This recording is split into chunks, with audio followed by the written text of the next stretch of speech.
a lot of his professors were Scotsmen or Irishmen, and a lot of them transmitted ideas from the Scottish Enlightenment to Naoroji and his fellow classmates. So there was, dissemination of the ideas of Adam Smith at this point in time. Certain ideas of reform and rationalist thought were emphasized, the importance of mathematics. And, you can see out of that the growth of kind of the empirical flavor of Naoroji's own research in economics in India. Welcome to Ideas of India, a podcast where we examine academic ideas that can propel India forward. My name is Shruti Rajagopalan, and today my guest is Dinyar Patel. He's an assistant professor of South Asian history at the SP Jain Institute of Management and Research in Mumbai, and a research affiliate at the Mittal Institute at Harvard University. His latest book, Naoroji, Pioneer of Indian Nationalism, is an excellent biography of Dadabhai Naoroji, a foundational figure in the building of modern-day India. With the Indian nationalist movement as a backdrop, in this book, Dinyar details the many phases in Naoroji's political career. First, as an activist holding the British Raj accountable for the drain of wealth from India. Then as a politician in London, contesting elections to the House of Commons. And in his final years, as an elderly statesman guiding the Indian National Congress into a new phase of demanding self-governance in India. I had a chance to speak with Dinyar about the trajectory of Indian nationalism, the ideas that influenced Naoroji, the difference between Naoroji and his contemporaries, like fellow Parsi and British MP Mancherjee Bhownagree, Naoroji's correspondence with radical socialist Henry Hyndman, Dinyar's intellectual and professional journey, and much more. For a full transcript of this conversation, including helpful links of all the references mentioned, click the link in the show notes or visit mercatus.org/bridge.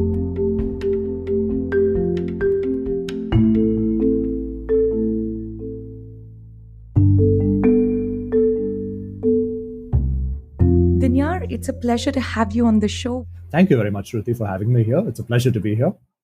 One major theme of the book is that Naoroji is the origin of what eventually became the Indian nationalist movement.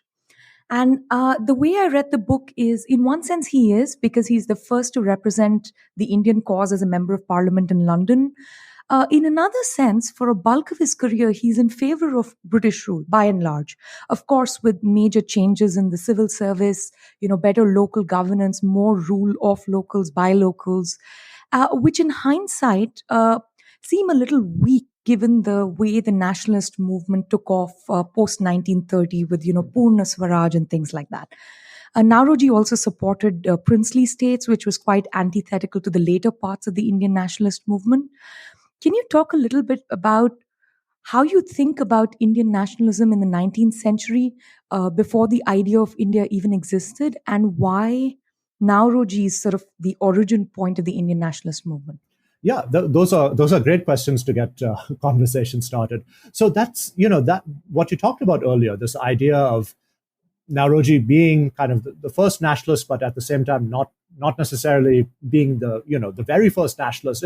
It is a central tension in the book. I mean, Naoroji is the first person to really popularly articulate a lot of the ideas, especially, say, economic nationalist ideas like the drain of wealth. He was one of the first to set up the Indian National Congress. He was the first to take the idea of Swaraj and put it in the Indian National Congress as an agenda. But of course, he was working with ideas and concepts that had been developed by others also, right? So the first few chapters of my book talk a little bit about some of his intellectual influences. He came from a particular intellectual stream in Bombay, where ideas of reform were already being articulated by people who were, Western educated, as well as people who were not Western educated, people who were talking about things in Marathi or Gujarati. And so he got quite a hybrid education, education that was given to him by British school teachers and professors, but also by professors who were Indian and, school seniors who were Indian and who are developing ideas kind of like the Drain as well. So, there are lots of different inputs to his particular thought, but he's the one who kind of institutionalizes a lot of these ideas and thoughts and puts it together into something like what we now call Indian nationalism.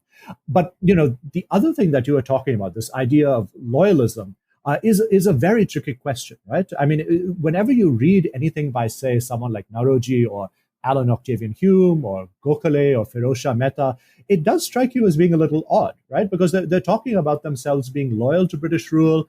Oftentimes there's a lot of praise or, good words that are given for the Queen. And sometimes it can get a little irritating reading that, in hindsight. So it's a delicate question to ask. Were these people nationalists or loyalists? And ultimately, we have to understand that at least in the late 19th and early 20th century, until that idea of Purn Swaraj really kind of comes to the forefront, they weren't necessarily diametrically opposed to one another.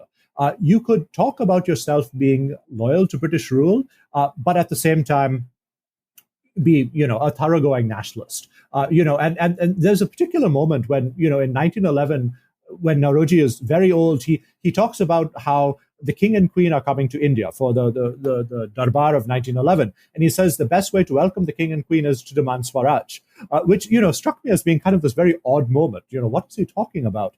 But ultimately, I think one way that we can understand this is, I guess two ways is first, when we're seated in the perspective of the late 19th century, any form of complete independence for India seems like a completely remote possibility. I mean, people thought the British Empire would be around for hundreds of years, right? I mean, it was another Roman Empire that could last for millennia.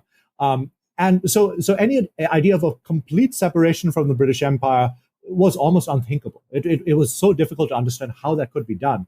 And the second idea is understanding what British rule meant to these particular individuals. So ultimately, towards the end of his life, what Naoroji thought about when he thought of British rule and the British Empire in general was some sort of loose connection with Great Britain, be it through economic relations, some loose cultural relations. So it's very similar to what later becomes, this idea of a commonwealth. There's some loose, fraternity of nations, but it was not necessarily a top-down colonial relationship, and it certainly wasn't exploitative. So I think that's one way which we can begin to understand this main difference. That's really interesting. So I want to probe a little further here. It seems to me that Naoroji and Gokhale and, really Mehta, all the sort of, nationalists of his generation, they were thinking about nationalism on a particular kind of principle, which is better governance, right? That there is something morally wrong with not allowing people agency in their own lives and not allowing people any choice or control over their economic destiny. What we think of as nationalism, post 1930 and especially post partition, it is more geographical, right? And so it becomes a territorial kind of nationalism. Now, if we think about nationalism post 2014, with the rise of the BJP and the influence of the BJP in parliament, and also some of the policies that have come about, like the National Citizens Register and things like that. Now it is not just territorial; it's also ethnic. It is also religious. So how do you think about, and we use the word nationalism to describe all these different themes. So how do you think about that? Like, did you wonder about the choice of the word nationalism at all? Were you thinking that, Naoroji is really better described as a good governor, than as a nationalist?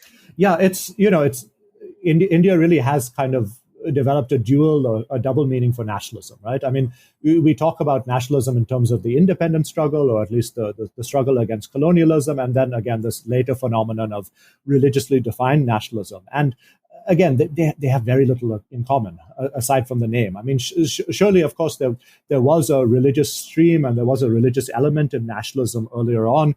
But what we have right now, of course, is almost diametrically opposed to many of the ideas and concepts that, leave along Naoroji's generation, people in Gandhi's generation, Nehru's generation, were talking about. So it's in many ways, it is kind of an accident of the same word being used. But that's not to say at the same time that there were certain, typical nationalist ideas expressed in the ideas of people like Naoroji. I mean, you're right. I mean, he talked a lot about the need for some form of good governance, but at the same time, he was very specific in saying that good governance is no substitute for self-government.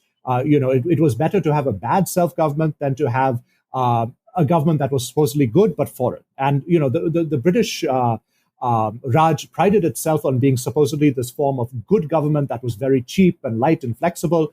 Naoroji said, no, this is completely wrong. I mean, first of all, it's costing a huge amount and it's impoverishing the country.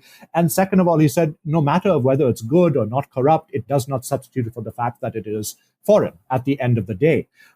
So that was one main caveat, I think, also in this good governance argument. The other argument was this idea that at this stage, at the late 19th century, I mean, what you're talking about, this idea of nationalism, of India developing at the same time, is really important to understanding how nationalism develops also. They're trying to make a nation out of this group of people who, for centuries have had some commonalities through culture, religion, language, etc. But of course, this is very different from what, they want to create out of it. So, I mean, in this sense, vehicles like the Congress are important because, people like Naoroji or Hume very specifically say, look, in the Congress, here's an opportunity for people to act from different parts of the country who might not necessarily understand one another to actually get together and understand the commonalities that they have. So in many senses, it is still a nation-building process that's taking place in this very early era. And ultimately, they do confront those prejudices that still haunt us, right? Like communalism, caste-based prejudices, ideas of regional and linguistic differences. So they're tackling a lot of the same problems that, still, unfortunately, are not, dealt with properly in modern Indian society. No, that's really interesting that you pointed out. And in this sense, Naoroji is not the first or the only of his kind. You can, in one sense, even trace this back to, say, Ram Mohan Roy. Of course. Right? He has a presence in England. He even considered running for a seat in the British Parliament. He spoke about the misrule of the East India Company, though it was, not yet under the crown. And he was even hailed as, India's sort of unofficial MP in the British Parliament, right? Jeremy Bentham supports his run as an MP. So there are many, many themes. So in that sense, there is a pretty direct line of people starting from, both within India, which is, people like Ram Mohan Roy, and also outside of India, like Edmund Burke, Jeremy Bentham, who think the kind of misrule of East India Company is truly appalling and just needs to disappear. So I see your point about it not just being good governance. In one sense, the British Crown is an improvement over East India Company. It's really about self-governance. It's about agency. It's about controlling one's destiny. I want to go back to one very big theme in the book, which is Naoroji's run for parliament. And, he contested 3 times. He was successful once. And it really dominates a big part of the book. And, there are other themes. But first, I want to start with, why is it that Naoroji became this kind of hero and India's representative in the British Parliament? But at the same time, you have someone like, Bhownagree, who is another Indian who was elected, maybe just a little bit after Naoroji to the British Parliament. He had a much longer run. I believe it was, 10 or 11 years, whereas Naoroji was just 3 years. And he's never mentioned. I mean, I never heard about him in history books while growing up in India. He doesn't feature anywhere in the nationalist movement. Is it because he's a conservative? Is it something about personalities? Is it the way they view representation of India and Indians in parliament? What is this big difference between these two contemporaries who are in parliament at the same time? Yeah, a lot of that has to do with bad blood between both Naoroji and Bhownagree, and also Bhownagree and the Congress. And I have good news on that front, in the sense that there's a scholar at the University of Louisville in Kentucky called John McLeod, and he's writing a book on Bhownagree. So Bhownagree actually supported Naoroji during his first parliamentary run, but eventually finds Bhownagree too radical, if you will, and is kind of encouraged by several conservative members of parliament and conservative activists to run and be kind of a rival to Naoroji. And eventually, he doesn't get to be a rival to Naoroji because Naoroji loses election anyway. But from that point onward, the Congress establishment is really against him. So, every nationalist in India within the Congress pillories Bhownagree. Which is unfortunate because, Bhownagree definitely, of course, is, a die-in-the-wool loyalist and, believes very strongly and very sincerely in British rule. So on those grounds, there were differences between someone like Naoroji and Bhownagree. But at the same time, he is still doing some constructive stuff for India. He's talking about the need to industrialize India. Mahatma Gandhi leans on him to a great degree in the South African struggle, to the point where Gandhi actually defends Bhownagree because his effigy was actually being burnt in College Square in Calcutta around the time of the Bengal partition. And Gandhi says, no, he's actually helping us in some way. So let's not go a bit too far. So you're right. I mean, in some cases, nationalism has put kind of a certain tint to understanding people like Bhownagree, as well as others who were in Great Britain at the time, other Indians who were not necessarily Congress figures, but did in their own way play a role in evolving India's political fortunes. I mean, there were many others who operated within and without the Congress establishment, who either tried to stand for Parliament or tried to lobby the British government. Naoroji's story shouldn't blind us to those people also. There's a lot more stuff that's waiting to be explored out in detail. So to me, it seems like what you're saying is, in one sense, history is written by the victors, and the Indian National Congress had this outsized influence, of course, on the Indian nationalist movement. And, for curriculum, especially for a generation like mine, for the next 60, 70 years. And that's sort of the reason he's written out of history, because I think Gandhi even wrote when Bhownagree was defeated in 1906 that it deprives the South African movement of the greatest champion in the House of Commons, right? But that version of history is just sort of disappeared. Now, you said that both of them are loyalists, right? Now, Bhownagree is a conservative. Naoroji is a liberal in a few senses. One, he is, standing on the Liberal Party platform.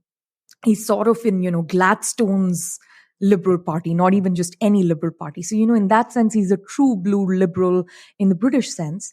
But he also stitches together a really bizarre coalition when one thinks about his, 3 attempts to, contest elections and become a member of parliament. There's everyone from radical socialists to, Fabian socialists. There are women in the suffrage movement. There are people who are thinking about Irish home rule, and, workers and unions who've just got some kind of, ability to vote and voice their opinion. So it's a really strange coalition of people.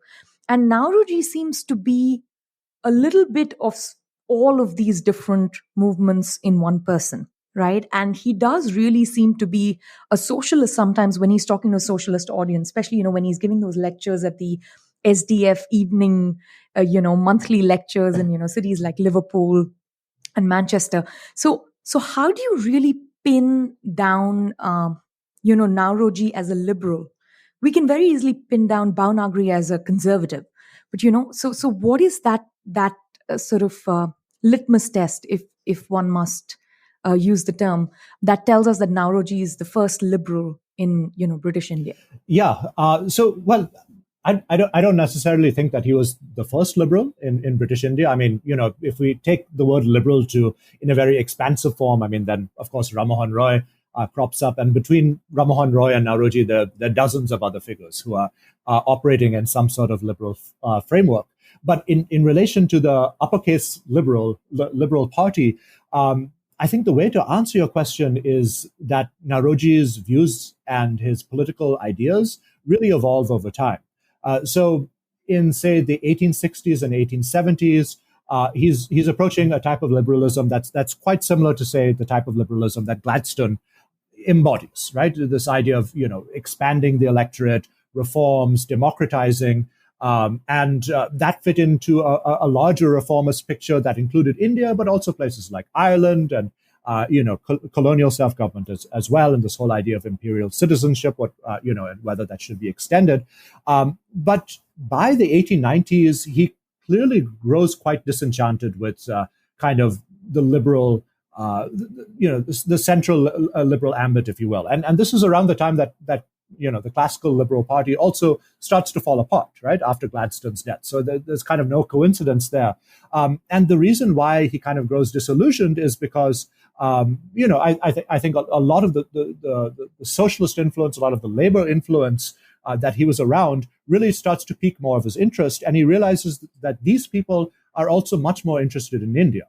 They were certain, kind of middle of the road liberals who were interested in India, but the really radical liberals, the radical liberals from, say, the generation of, say, John Bright onward and upward through the early Laborites and the early socialists through Hyndman and eventually on to the founders of the Labour Party. These were the people who kind of took the idea of injustice somewhere as injustice anywhere. I mean, to kind of, give a bit of a retrospective analysis on that.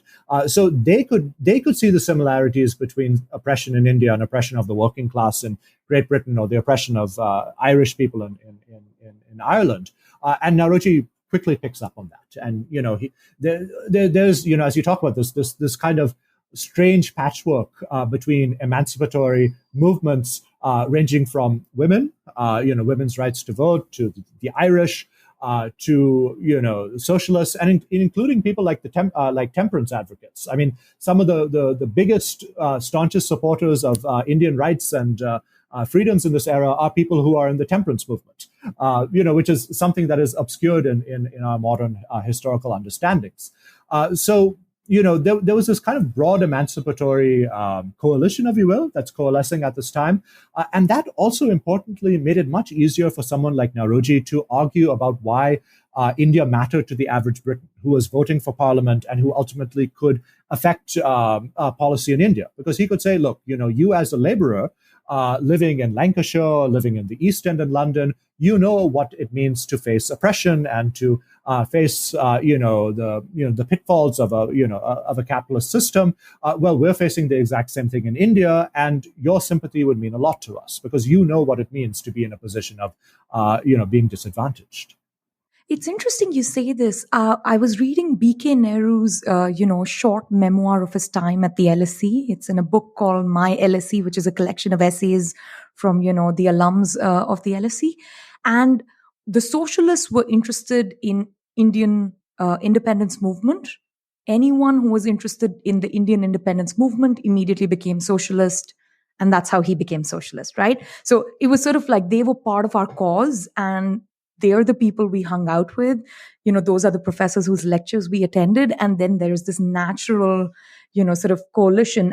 This conversation would not be complete unless we understand the intellectual ideas that influenced Naoroji, right? So we do know what Naoroji wrote, but do you have a sense of who he read? So if one reads, C.A. Bailey and especially his book, Recovering Liberties, Indian Thought in the Age of Liberalism and the Empire, he talks about how, the first generation of Indian liberals really appropriated some of these concepts of rights and governance from Locke and Smith and Bentham.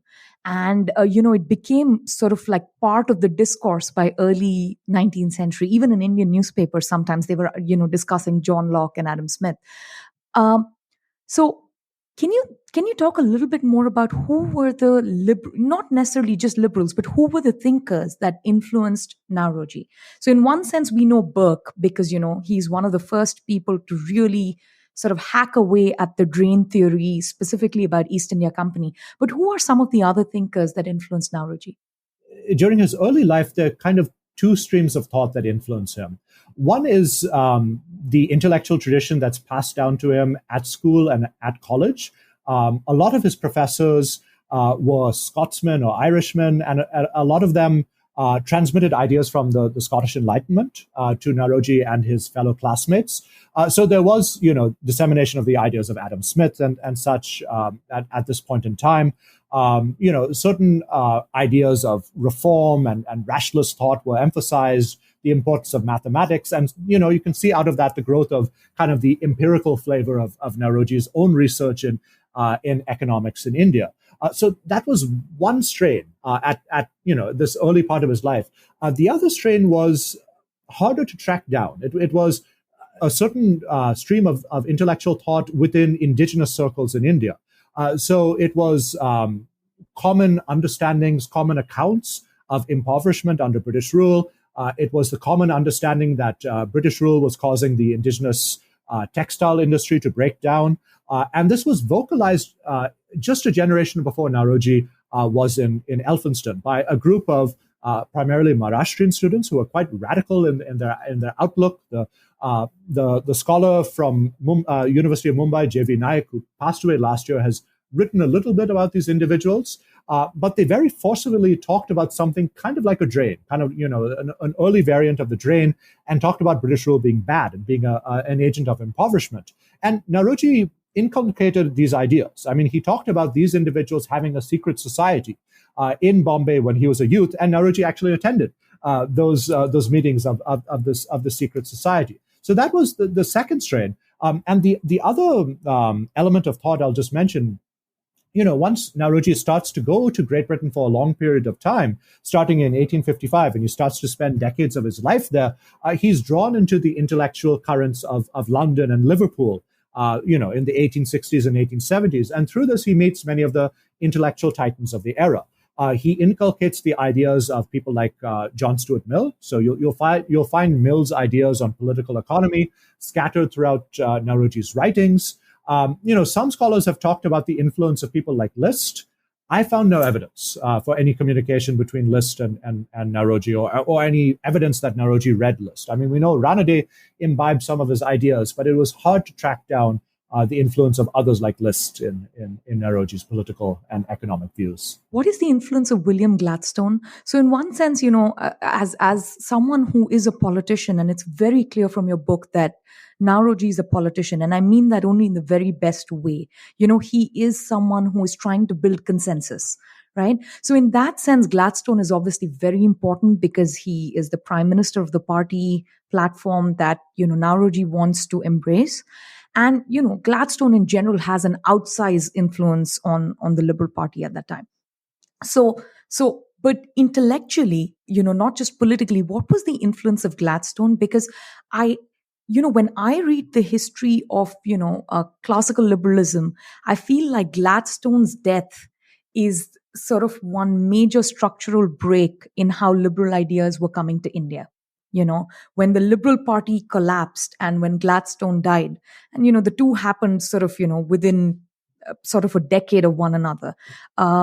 That's when things really went wrong, because there was no real counter to the Conservative Party and its, extractive policies other than the socialists who came later. And therefore, Labour embraced the Indian freedom movement. So I think of, William Gladstone as a very important political influence. How important was he as an intellectual influence? Yeah, I think there's an important reason for why Naoroji was called the grand old man of India, because Gladstone was referred to as the grand old man. And you see Naoroji being referred to as almost like an Indian Gladstone in a lot of the contemporary media reports of that era. So the two, at least in India, were compared quite closely. In Britain, that was a different story, of course. But yeah, you're right. I do think that Gladstone's emphasis on kind of building a consensus, finding some sort of middle ground, was very, very influential, not just for Naoroji, but for Indian politics in general. I mean, the Congress really begins as a consensus building project. I mean, there are certain regulations put in the Congress by people like Hume saying that the Congress can only discuss issues where everyone agrees that those issues should be discussed. And these are fine-tuned as the Congress develops. The other element for where Gladstone plays a really prominent role in terms of influencing Indian nationalists is his support for Irish Home Rule. When Gladstone risks his political reputation and also the reputation of the Liberals and their electoral success. The Liberal Party is, in a sense, bitterly divided over Irish Home Rule. That really strikes a chord with Indian nationalists. And that shows that here's a person who's willing to face even electoral defeat for the principle of giving an oppressed people a measure of the political rights that they deserve.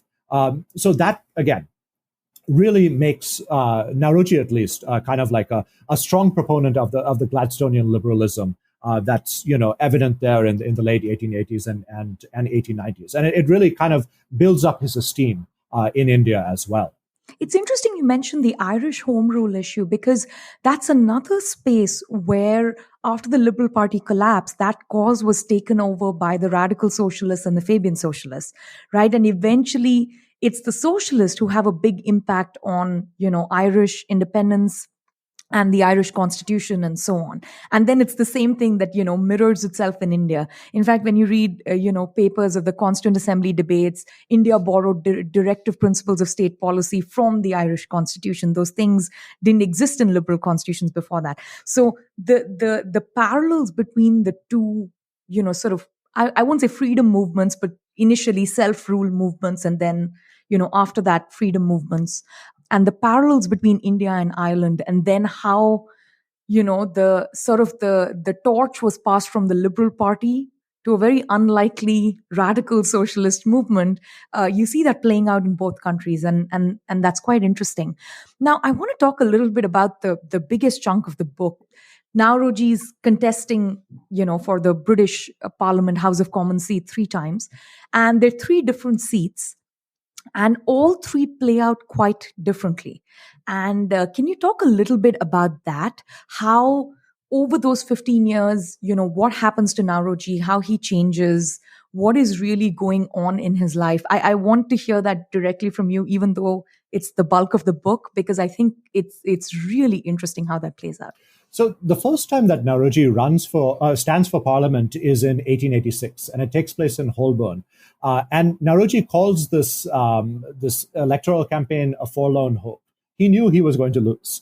Holborn was very conservative. The incumbent was very popular, but he saw it as a way to get his name known. He saw it as kind of a way to get his foot in the door. So he runs. The candidacy that he has in Holborn, first of all, is extremely brief. It's about a week. Elections in that period were very different from those in our era. And since he knew he was going to lose, he uses it as kind of an educational experience. He talks to various members of political constituencies in Great Britain. So he's talking to everyone from John Bright to Michael Davitt, who is an Irish Home Ruler, to, again, emerging socialist people like Hyndman. And he comes, he does well for a liberal in Holborn. I mean, he obviously loses, but he does a decent amount. And he really learns from this experience that, you need to, when you're campaigning for the British Parliament, regardless of the fact of whether you are, say, an Indian or an Irish or whoever you are, you have to campaign on local issues as well, right? You have to know the local lay of the land, sympathize with the local people. So that's a lesson that he took to his second parliamentary campaign in central Finsbury, which started in 1888 and went for a gruelingly long 4 years. Central Finsbury was very different from Holborn in the sense that Finsbury was quite liberal, it was socialist, it was radical, it had a strong radical tradition to it. But at the same time, it was hopelessly divided. The liberal constituency there was hopelessly divided, and that's one of the reasons why Naoroji has such a difficult time getting elected, because one group of people is intrinsically opposed to him for many different reasons. But again, he campaigns on a lot of local issues. He meets, like, say, the local watchmakers, and the watchmaking industry in central Finsbury was very the jewelers, the goldsmiths. Exactly. Yeah. So you find out, you find out more than you ever wanted to know about, the economic makeup of these particular geographic regions of London when you do research, because you realize who he was in touch with. You're exactly who you're talking about, the goldsmiths, the watchmakers, etc. But there is something lovely that came out of that entire discussion. Like, in one sense, it seems a little bit odd that Naoroji is actually representing 200 million people, but that's not the point, because he still needs to win the local support of, the union workers and the watchmakers and, the jewelers and so on. But on the other hand, it also shows you the kind of person Naoroji really is, that if you are to represent a group of people, then you really must make an effort to represent them. right? You can't just sort of ride on this larger issue of India or Ireland or something else. In that sense, I feel like Naoroji is a true politician. He's a true consensus builder. And I feel like, I mean, at least from the discussion in the book, it's the Central Finsbury election which makes a politician out of him. Because in the first case in Holborn, he kind of gets the party ticket really easily. He, goes door to door for a couple of weeks. He loses and he's done.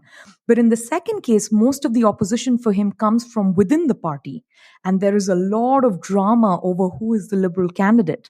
And it's really him trying to get support from so the people, if you will, like, really his constituents are the ones who are supporting him, which leads him to win.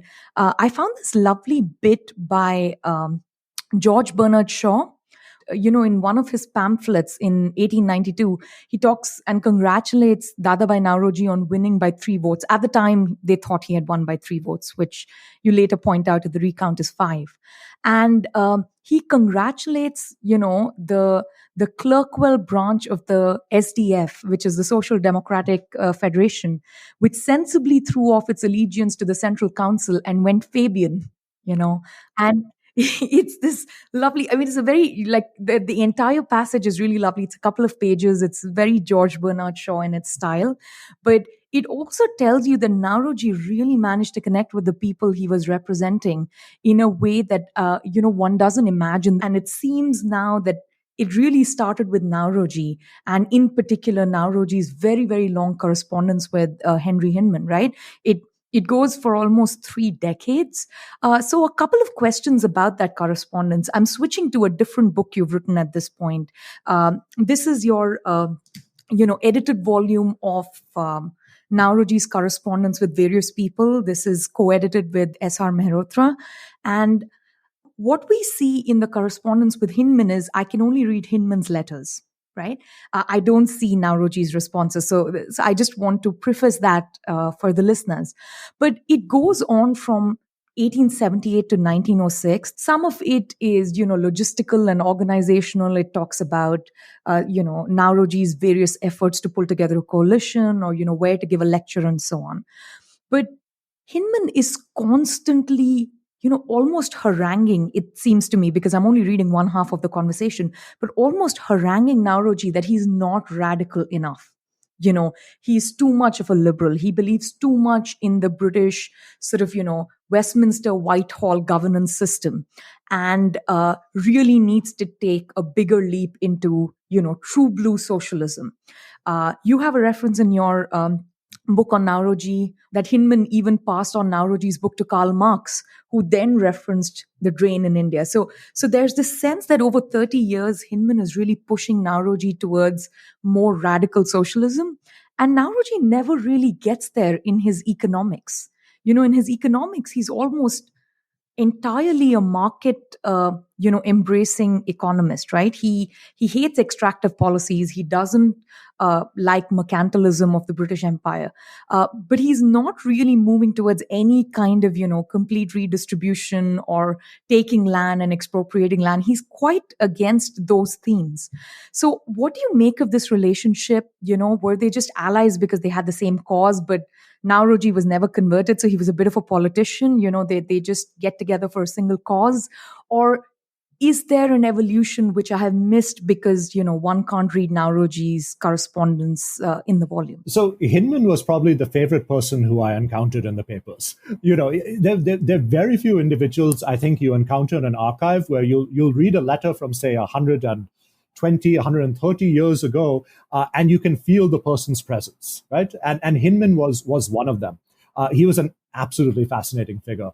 And what you mentioned, the fact that Hyndman's letters survive, but Naoroji's letters don't, that is a tragedy. I mean, Naoroji's responses would have been in Hyndman's collection, and Hyndman's collection got lost sometime after he died in the 1920s. So, one of the challenges of this project was trying to reconstruct what Naoroji said when we don't know what he said. His responses are lost.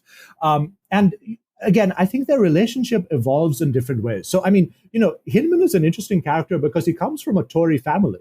And he actually, before he's a socialist, he himself considers him more of a kind of, conservative in upbringing. And He even talks to Disraeli, towards the end of Disraeli's career in Parliament. But it's really his encounter with the writings of people like Marx, which change him to a more socialist perspective. And at the very beginning of the relationship between Naoroji and Hyndman, from the late 1870s onward, it's Naoroji giving ideas to Hyndman. It's Naoroji, in a sense, radicalizing, if I can use radicalized in a quite a broad sense of the term, radicalizing Hyndman's views on economic injustice and in turn, colonial rule and even proto-socialism. So it's Naoroji providing Hyndman with ideas of the drain of wealth, and it's through Hyndman, as you said, that people like Marx briefly talk about the idea of a drain of wealth. But you're right. As Hyndman becomes more radical, Hyndman realizes that Naoroji probably is not keeping up. I mean, Naoroji is also radicalizing to a certain degree. And in some senses, Naoroji actually rejects certain classical liberal principles of economics. So you were talking about land distribution. Well, Naoroji was actually involved in a association that dealt with, that propagated land distribution of some sense. He was against the idea of primogeniture and, in passing down the right of land rights and certain things like that. So he certainly did embrace certain socialist ideas, and his support for ideas like unions and workers' rights kind of fed on that element of socialist thought which he embraced. But you're right. I mean, by the second half of the 1890s, Hyndman starts to feel that Naoroji is, he's changing his views, but he's not changing fast enough. And he probably coaxes and cajoles Naoroji to the extent that he does, because he realizes that Naoroji can really be this bridge, right, towards a more radical political movement in India. He's kind of the best hope. Hyndman was very dismissive of other Indians involved in nationalist activity.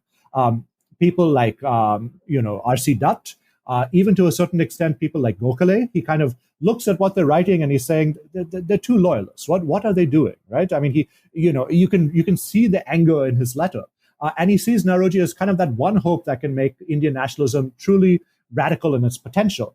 And ultimately, he grows a bit disillusioned with Naoroji, and he embraces people like Shyamji Krishna Varma, and eventually people like Tilak, and eventually, those Indians who go to America. So there is a bit of a split. But the two still, keep in touch for the duration of their life, and they work on a whole variety of other stuff, even though they have these personal differences. But you're right. I mean, it's tempting to ask oneself if Naoroji had embraced more of the ideas that Hyndman had advocated, how different would Indian nationalism be? Would the kind of moderate radical split have happened earlier than it did eventually? The way we read it in the history books is someone went from India and stood for elections and represented the Indian cause, and he got into the House of Commons. But that's really not how it plays out, and that's really not who Naoroji is at its core. He's really a Democrat, right? He really is a politician. He's a consensus builder, a coalition builder, and I find that very interesting about him, especially when we think about the connection to the Indian National Congress. Right? So the Indian National Congress, as you pointed out, starts out as a liberal party or a liberal group of people who believe in moderate reform, or at least that's how they are dubbed. That's the group gets this label. And then over a period of time, it becomes an umbrella party for, a broader group. And eventually it's a tent pole, it includes pretty much everyone. By the time you get to the Constituent Assembly of India, in 1947, you have Hindu nationalists in Indian National Congress. You have, Fabian socialists. You have Soviet socialists. You have Gandhian socialists. So, can you talk a little bit about is this really coming from Naoroji and his view as a consensus builder? He's the one who gets Annie Besant, more involved in National Congress in a way that, she was rejected as a radical before that. So, is this really his influence, or is this just the way any nationalist movement grows? You need to include more people if you want to be successful, and then that's how it goes. Naoroji definitely played a role, but he wasn't the only person. You're right. I mean, he really put a lot of emphasis on consensus building. But the person, I think who played an even bigger role was, of course, Alan Octavian Hume. He begins the Congress by calling it, quote unquote, the germ of a native parliament, a native or Indian parliament. And that's really, you're right. I mean, by the end of the Congress's existence as a pre-independence party, that's really what it is, right? I mean, it's, as you said, it's got everyone in under a large umbrella. It was the classic Big Ten party, so that consensus building element was definitely there. I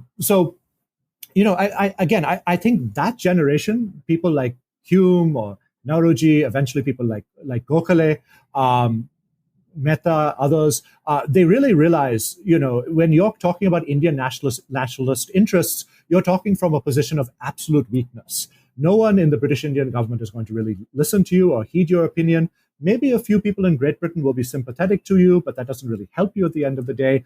The vast majority of your countrymen and countrywomen are desperately poor and cannot do anything about it. You have to have every possible friend that you could possibly have. Which is why the Congress becomes such a broad-based movement from the very get-go. I mean, a classic misconception is that the Congress was this small elitist debating club for its first 20 years. And, to a certain degree, that's true. I mean, especially in comparison to the Gandhian Congress. But in another respect, it's very false. Because from its very start, the Congress is attracting people from all walks of life. I mean, I've been going through some Congress reports recently, and it's quite fascinating to see, by the late 1880s, people like Alan Octavian Hume are claiming that 5 million people are participating in Congress elections. 5 million people. And it's huge. And as he points out, that's actually bigger than the number of people who are voting for the British Parliament at the time, which was 3 million. It starts, that element of kind of incorporating some sort of, popular sentiment and incorporating the people. It was not all people by any sense of the imagination. I mean, clearly people in Naoroji and Hume's generation did not think about Dalits. They did not think about lower caste people. That's something we can definitely, criticize them for. But they were doing more than any other party or constituency had done prior to this era. Because again, they knew they had to get as many people on board in order to have any chance of getting some sort of reform or change in the way India was governed. And I'll just mention very briefly on you were talking about how Naoroji really had to campaign with everyone on the ground to get election in central Finsbury. When I was doing my research, I came across, several letters that were written by people who voted for him. And I would just think to myself, since Naoroji won by 5 votes, I'd find maybe 10 letters. If any one of those particular individuals who wrote a letter had not shown up for the election, Naoroji could have lost. It just shows how, closely he had to be in touch with people on the ground. And in 1 or 2 cases, people actually write and say, I was out of town and I came back in town to vote for you. So again, if those people had stayed out of town, history would have been very different. Yeah, when you win by 5 votes, every vote counts, right? Absolutely, yeah. So I want to switch gears a little bit now, Dinyar, and move on to parts or themes which emerge from the book, but the book ends with Naoroji's life. So the first major question I had was, within the book, the Indian National Congress, both its origins and its development is sort of in the background, but it's not the main story in the book. And is that because Naoroji was just not present in India and everything was happening long distance? Is that the reason for that choice? Or was it that there were more important members like Hume, like Mehta and others who were really present on the ground, who were running things day to day? Or is it some, other third reason that this is just not about the story of the Indian National Congress and, you went a different way? It's a little bit of everything. First of all, you're right. I mean, since Naoroji was not in India, he was definitely a part of the Congress, an integral part of the Congress. Both he, Hume, and Wedderburn were considered the 3 main figures in the Congress. But the irony is that during different stages of their career, they weren't in India. They were out of the country. So a lot of the day-to-day stuff is going on under the care of people on the ground. Again, people like Mehta or Surendranath Banerjee or Hume or other individuals operating in different parts of the country. So that's a certain part of the reason of why the Congress is not so much there in the book. The other part of the reason is a lot of what Naoroji was doing in terms of the Congress was integrally linked to his parliamentary activity. He was kind of the link between British politics and Indian politics. So therefore, that aspect of the Congress gets much more attention. I mean, he was a member of this thing called the British Committee of the Indian National Congress, which he really tried to develop as kind of the head of the Congress. The part of the organization that really would be in touch with the people who are actually changing things on the ground in Parliament. So as a result, we get less information or less perspective on what is happening at Indian National Congress sessions in all throughout India. There's even an attempt in the 1890s to have an Indian National Congress session in London to kind of bridge this geographical gap. So the Congress in this period is not India specific. It's thought of as being something that would have its arms throughout the subcontinent, but also have a huge presence in Great Britain. And also there were ideas of some sort of representation or some presence elsewhere. I mean, it's no mistake that people like Naoroji reach out to people in America at this time. They don't establish a Congress branch there as yet, but they try to get people involved in knowing about the Congress and knowing about Indian nationalism in other countries as well. So I hope that answers the question to a certain degree. It does. And it is hard to sort of, give one reason for anything. I mean, if it weren't messy and entangled, then it wouldn't be interesting. But in one sense, despite all the other achievements of Naoroji, his attempt to represent people of India in the British Parliament, his attempt to be a bridge between the people in the colonies and the British people as individuals, trying to connect these different groups who never met at the time, who never wrote to each other at the time, when newspapers came a few weeks too late. So, it seems like that's what he was doing day to day. But in a bizarre sense, his biggest legacy is the Indian National Congress, which he was not that involved in a hands-on way. What do you make of that, and what do you think he would make of that? That that ends up being the long-lasting legacy. Again, you talked about how history is written by the victors. I think that's to a certain degree true. It's one reason why I think up until recently, Naoroji's legacy in Great Britain, in terms of his being pretty much the first, it's debatable as to whether he was the first Indian or not, but I at least would argue that he was the first Indian elected to Parliament. The previous individuals didn't identify as being Indian. But, there's a reason why that legacy is kind of forgotten until the Asian community in Great Britain starts to get politically powerful, and then he's kind of rediscovered. The other aspect, I think, is, again, the bulk of Naoroji's work with the Congress was through London, through this British committee. And that is ultimately dissolved by Gandhi in, I think, 1920 or 1919. So with that whole legacy also gets put, it gets put into the background historically. But ultimately, even though Naoroji was rarely there when, the Congress met, I mean, he was there at the right times.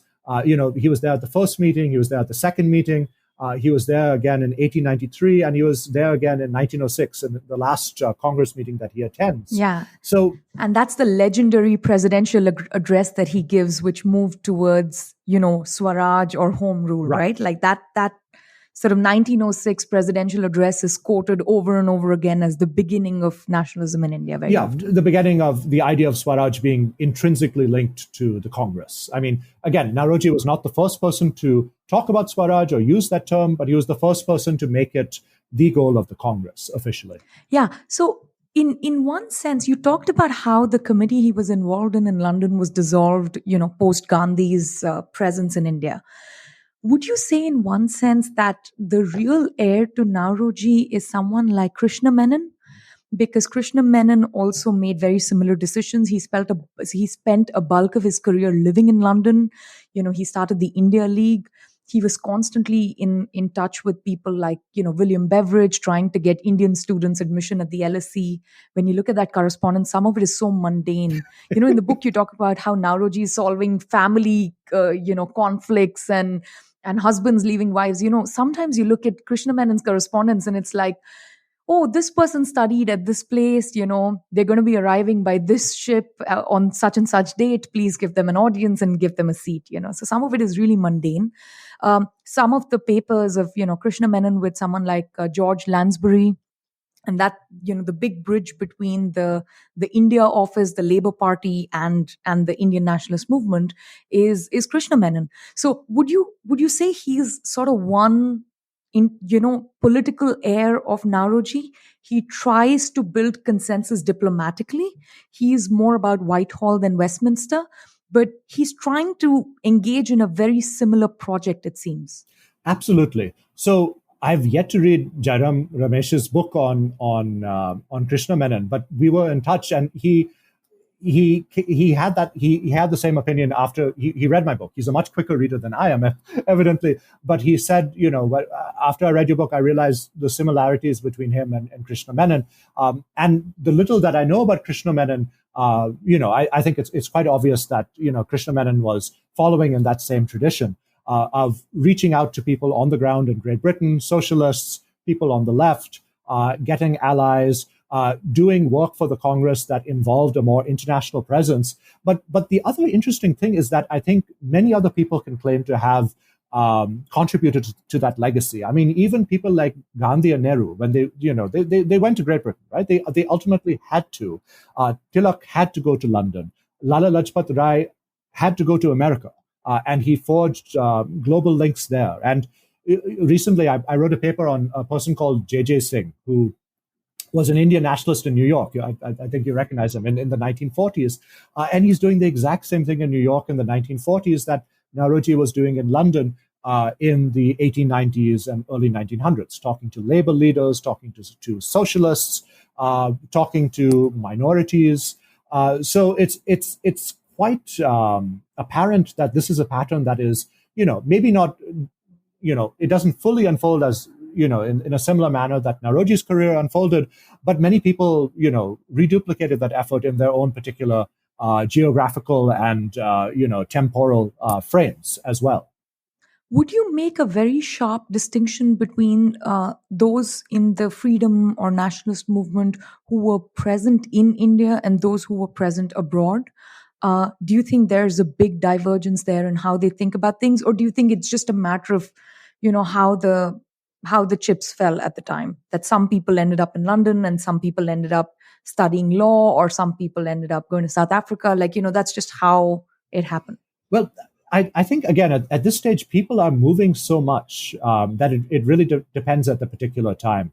Again, Hume is a good example. Hume is there in India up until 1894. So again, he is the central node of the Congress. I mean, he's doing a bulk of the work and contributing a bulk of the finances for the Congress. But after he goes in 1894 back to Great Britain, and he retires in Great Britain, he's still in the Congress. He's just playing a different role.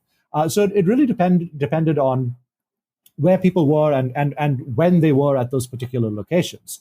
Wedderburn would go back and forward. Sometimes he'd be in London, sometimes in India. Gokhale was someone who again went back and forth between London and Bombay and Pune. So it really shows you that a different Congress existed at this point in time, where again the British component was as important, if not more important, than the Indian component in terms of the importance of its political work. By Krishna Menon's time, this of course has flipped completely, right? I mean, India is now the center of Indian political activity, as it should have been all along. And so, Krishna Menon is playing a role, but he knows that, people in India are calling the shots. Some of it is political, right? The 1919 reforms have happened by then. In the later years, you've even had the Government of India Act 1935. So there's also that impetus for why the sort of location changes even politically, and why representation matters differently between those who are in India and those who are abroad. In terms of like the intellectual heir of Naoroji, do you think there is anyone who came after him?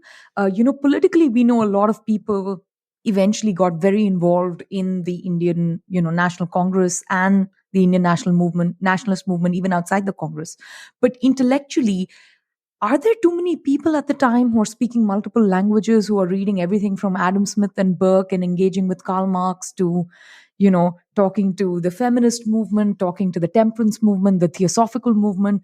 He seems to have like this really broad, intellectual range. And who is that person after Naoroji in India? It's really difficult to say. I mean, it's an interesting question. That topic of who was Naoroji's heir was something that was debated in the decades thereafter. I mean, Gokhale, to a certain degree, was someone who Naoroji saw as being someone who would take the torch of the Congress movement forward. But even Naoroji thought that Gokhale was too moderate by 1905, 1906. I mean, Gokhale actually is being prodded and pushed by Naoroji to become more radical, just as Hyndman was prodding and pushing Naoroji to become more radical. Yeah. I ended the book by talking about this interesting conversation that took place between Gandhi and R.P. Masani, who was the first biographer of Naoroji and the father of Minu Masani. Masani and Naoroji are coming back from London in 1931, and the Round Table Congress has just failed. And Masani asks Gandhi, do you think people nowadays are just too hard on Naoroji's generation? Do you think they just classify them as being too moderate? And do you think what they were doing was right? Being more moderate, being, not as, extreme or unconstitutional as, Gandhi was. And Gandhi said, yes, they were right at that point in time. But I think that if Naoroji was still alive, he would realize that my methods are right now, are right at the current moment.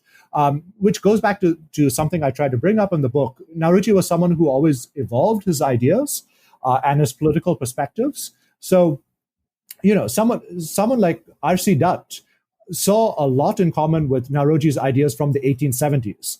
But Naoroji at the same time tells Dutt explicitly, I've moved on from the 1870s in a series of correspondence that he has with him in 1903.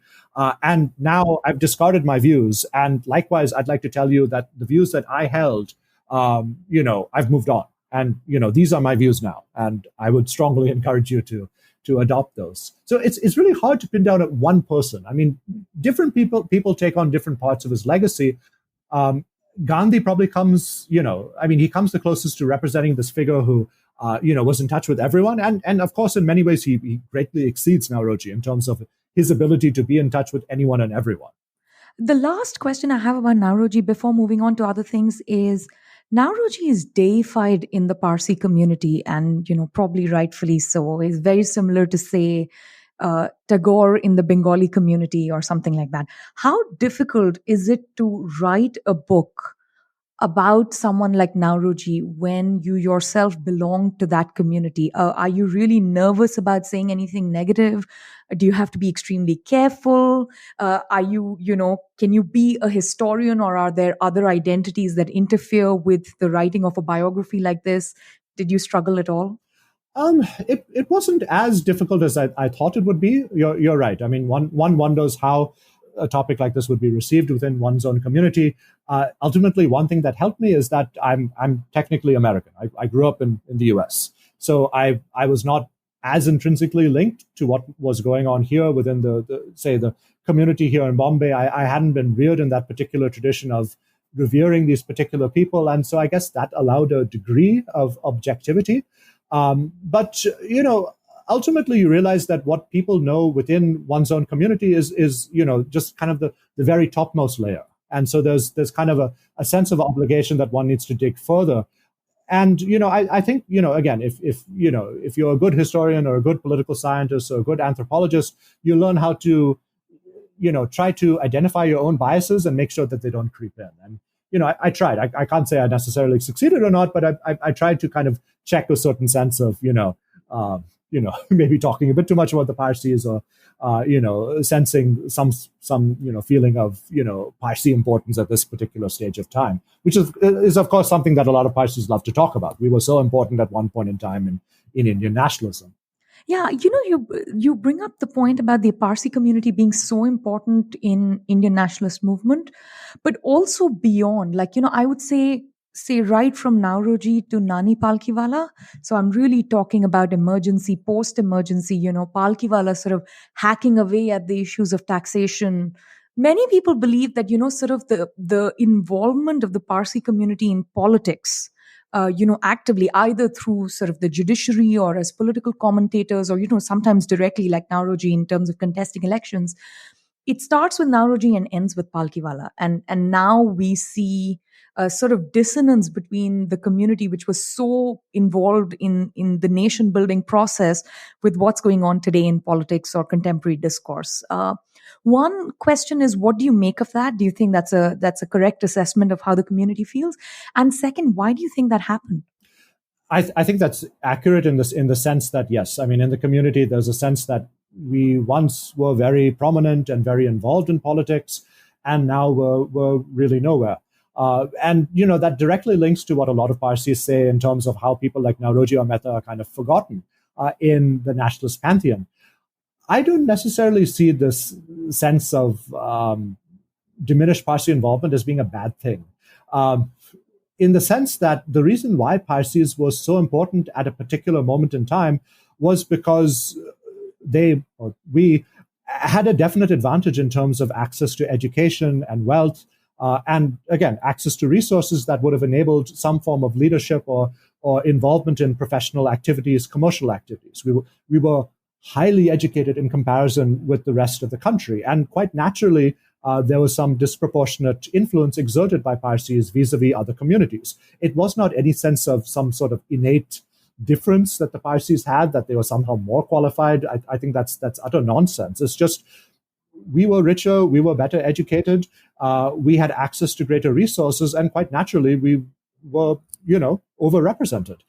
And as things have changed in India, as more people have got educated, as, that wealth has distributed somewhat, I think it's only right and proper and natural for the influence of certain groups like the Parsis to diminish over time. I mean, ultimately, we are only 60,000 people in India. Why should we have any sort of special importance? Yeah. So I'm just curious about your intellectual journey. So how did you decide to become a historian? I'd always been interested in history from, a pretty young age. But when I went to college, I did international relations as my major. Because, I thought, as I guess everyone thinks, what will you do with history, right? What is the marketability of that particular discipline? So even though I did a major in IR in college, I found myself throughout my college career gravitating more and more towards history courses.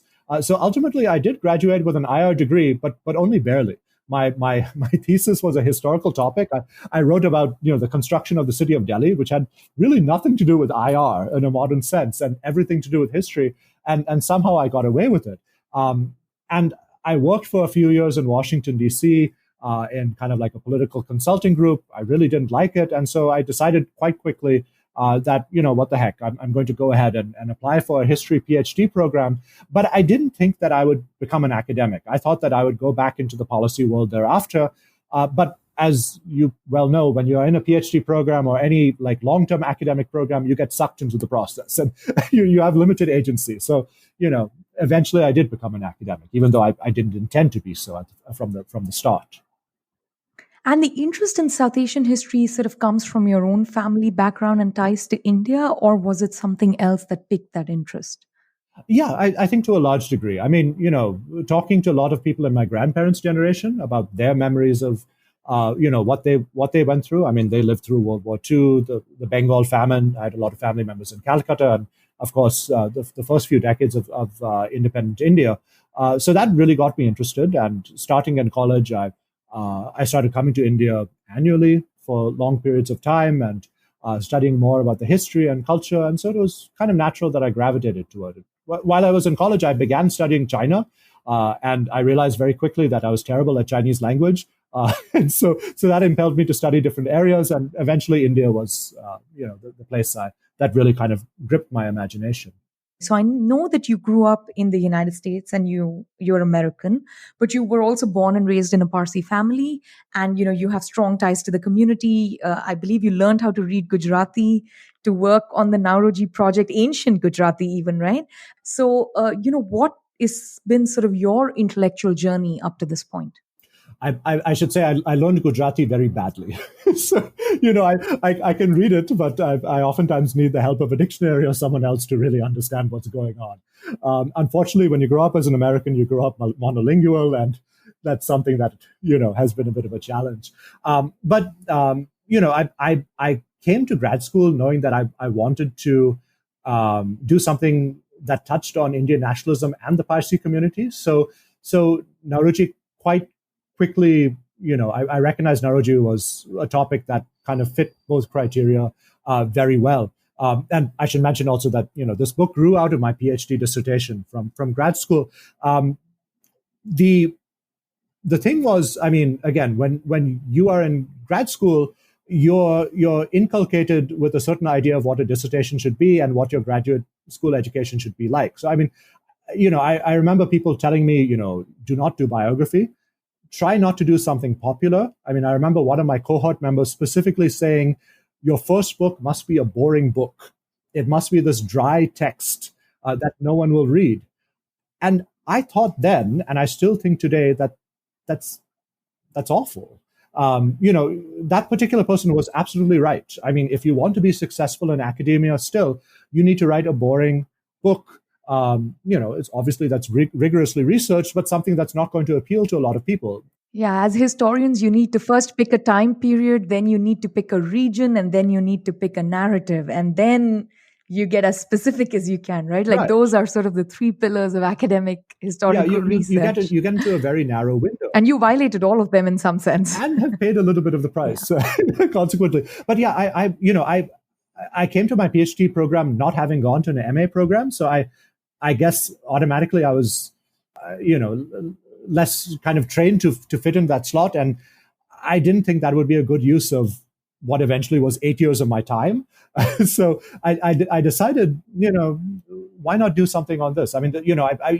From studying South Asian history through my second year, I realized very quickly that, there were very few biographies. There was very little good work that was produced recently on early Indian nationalism. There was a lot of stuff that was done in the 1970s, but since then people had kind of discarded it. They thought it was not fashionable to talk about these particular individuals. One person in grad school told me that I was quote unquote fetishizing an individual, whatever that's supposed to mean. So those were the dominant attitudes. And luckily for myself, I guess I should say, I met enough other people outside of my particular cohort in grad school who encouraged me and who were, who felt the same way. So again, in this sense, Ramchandra Guha has been a very important mentor to me, and he supported me from the very start in this particular project. And I met other people who, have been, continue to be friends and colleagues in academia or even outside of academia, who have been much more open to exploring these particular people and ideas or moments that have kind of, been avoided by traditional historians. And it's satisfying to see that the conversation has changed.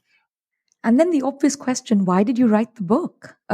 What made you choose Naoroji? What is special or interesting about him that, you violated all the rules of academia and chose to do a biography and on this particular individual?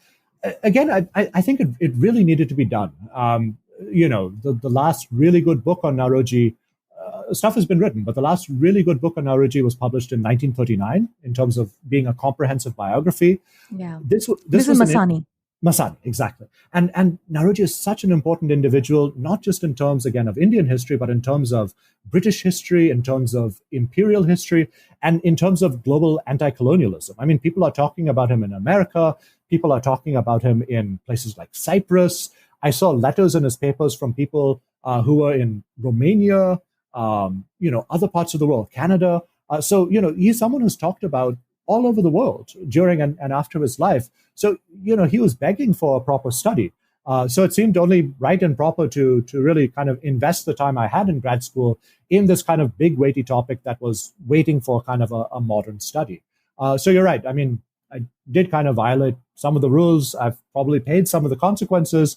But I don't regret having done it. I think that it's, more people need to investigate these individuals who really need to be rediscovered. And, not just Naoroji, others like Mehta, Gokhale, people from, later generations of Indian nationalism, Patel, Sarojini Naidu, Kamala Devi Chattopadhyay, people like that.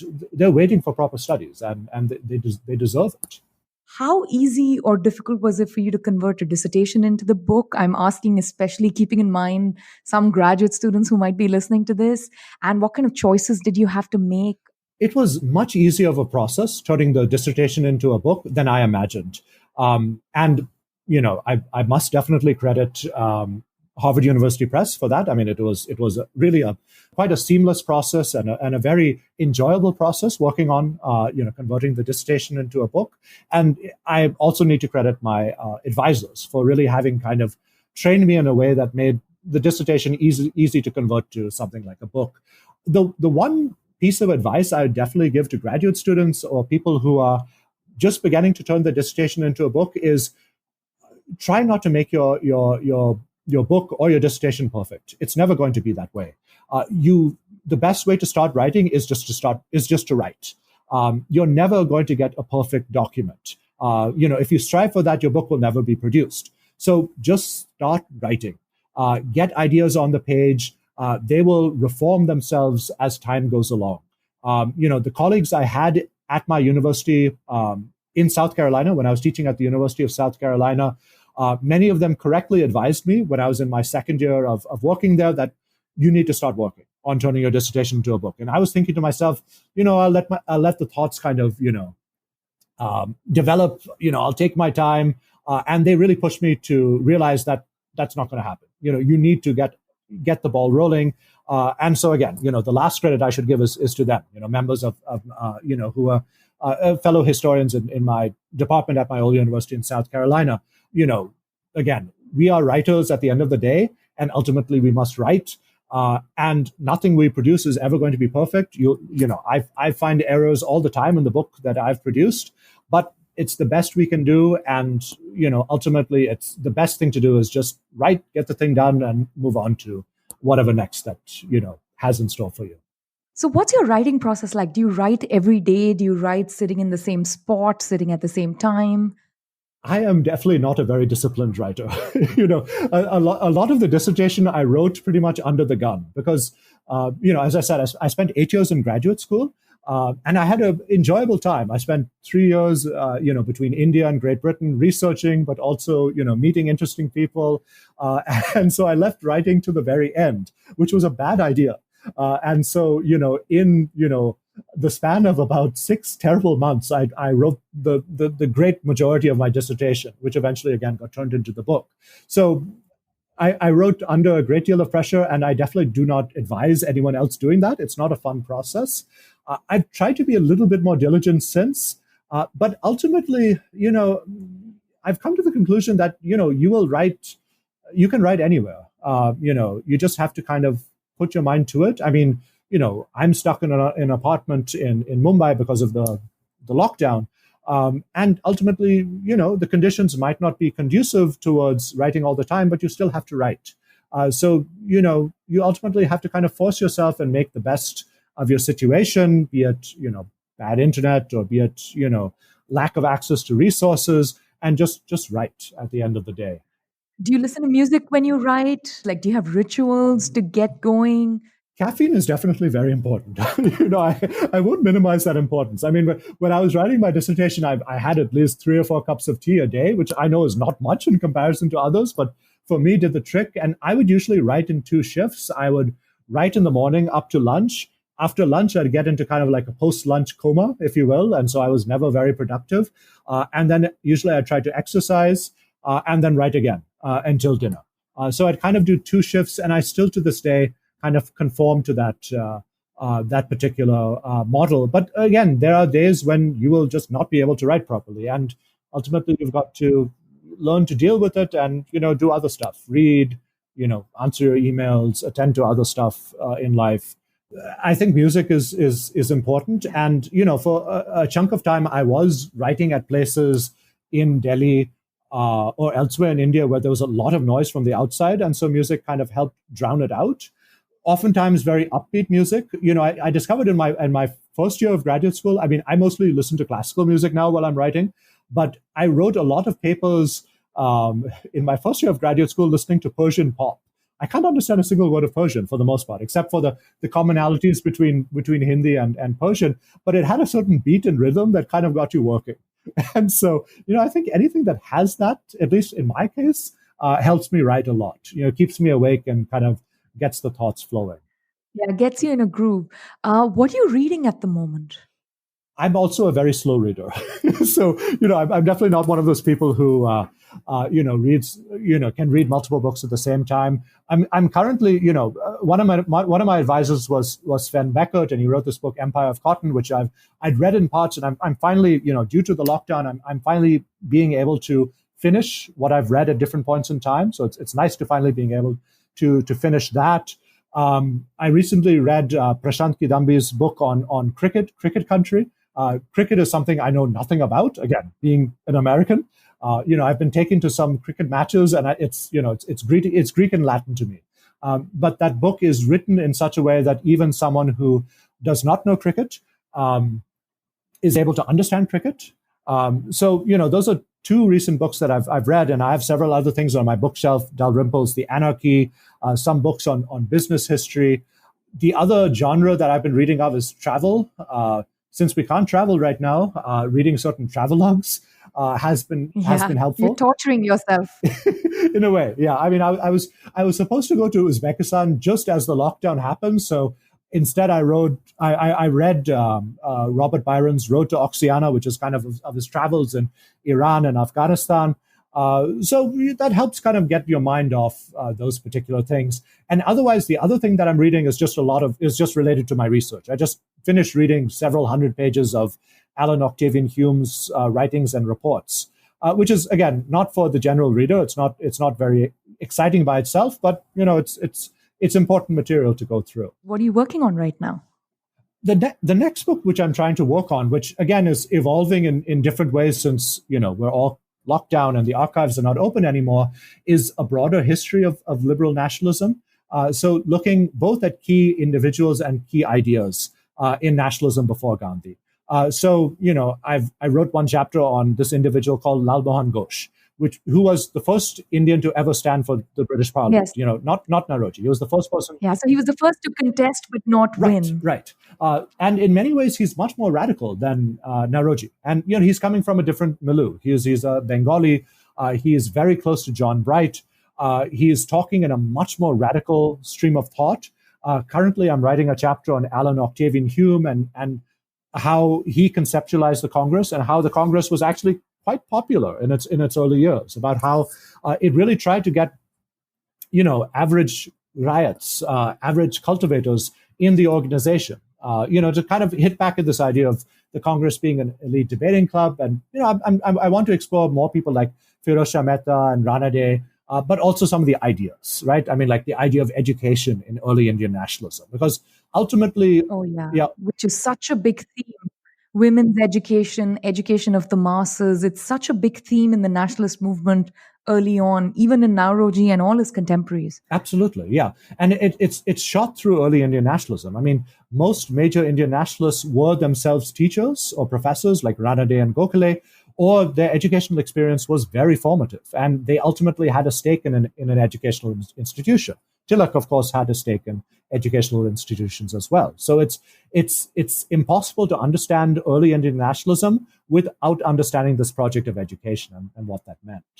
I'm really excited to read more about all these sort of, forgotten characters, from the early Indian nationalist movement. So I'm looking forward to that project of yours. And one last question before I let you go, and this is really the most important given COVID and the lockdown. What are you binge watching right now?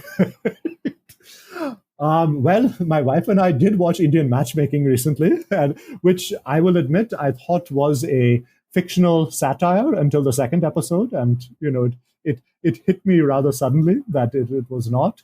A little bit of historical series also. We watched Downton Abbey, but also some shows on food. Again, since we can't really go out and watch stuff.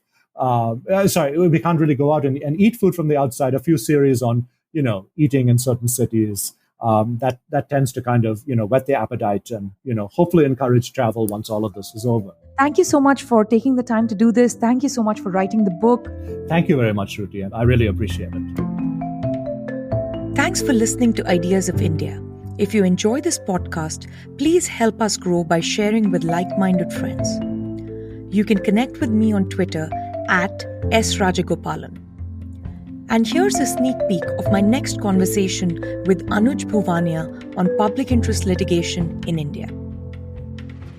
That idea of what litigation is about is completely changed in the name of PI. So what has happened is that procedure from the mid-70s, late 70s especially, came to be seen by the court itself as the obstacle to justice rather than the means of justice. Now I think it's an idea which infects every part of the legal system. It's actually part of legal system per se. I mean, every aspect, even criminal justice.